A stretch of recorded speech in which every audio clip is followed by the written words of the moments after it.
అవగాహన ఛానల్ ప్రేక్షకులందరికీ అంతర్జాతీయ మహిళా దినోత్సవ శుభాకాంక్షలు. మహిళా దినోత్సవ ఒక థీమ్ అనేది ముందుకు తీసుకురావడం జరిగింది. అది ముఖ్యంగా సమానత్వం, సాధికారత దిశగా కొనసాగాలని. నిన్నటి నుండి అబ్బాయి ఎక్కువ, అమ్మాయి తక్కువ, నువ్వు ఇంటి పని నువ్వే చేయాలి, నువ్వు కళ్ళాపు చల్లడం నేర్చుకోవాలి, లేదా ఉడవటం నేర్చుకోవాలి, నీ గిన్నె నువ్వు పక్కన పెట్టడం నేర్చుకోవాలి, ఇవన్నీ అమ్మాయికి గైడ్ చేస్తూ వస్తూ ఉన్నారు. కానీ అదే విధంగా అబ్బాయికి కూడా అన్ని చోట్ల జరగాలి. 180% మంది ఇంకా ఇళ్లలో పనిని అమ్మాయిలకి మాత్రమే పరిమితంగా ఆలోచిస్తున్నారు. అలాగే తరగతి గది దగ్గరికి వచ్చేసరికి ఏదైనా లీడర్షిప్ క్వాలిటీస్ కావాలి అంటే గనక అమ్మాయిలు ముందుకు వచ్చి మేము లీడర్స్ గా ఉంటాము, చేస్తాము అంటున్నారు. కానీ పెట్టడం, వాళ్ళ పైన కమెంట్స్ చేయటం, ఇవన్నీ సహజంగా జరుగుతూ ఉన్నాయి. కాదు ప్రతి చోట తరగతి గదులే ఎక్కడైనా సరే ఈ అసమానత్వం అనేది కనిపిస్తూ ఉంది.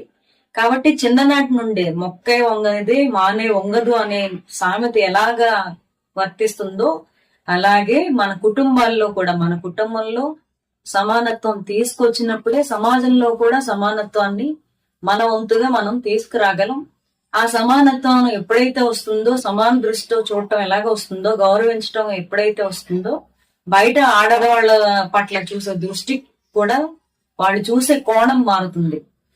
ఒక మోడల్ లాగానో, ఒక సినిమా హీరోయిన్ లేదా ఇంకెవరినో ఊహించుకునే లాగా కాకుండా వాళ్ళ దృష్టి సదుద్దేశంతో చూసే దృష్టిగా ఉంటుంది. మహిళా సమానత్వం మన ఇంటి నుండి మొదలవ్వాలి, తరగతి గది నుండి రావాలి, అలాగే సమాజం మొత్తం కూడా మార్పును తీసుకురావాలి. ఆ దిశగా సమానత్వం కోరుకునే వాళ్ళుగా మనందరం ఈ రోజు మహిళలపై జరుగుతున్న అఘాయిత్యాలను అరికట్టడానికి మన వంతు ప్రయత్నంగా మనం చేద్దాం.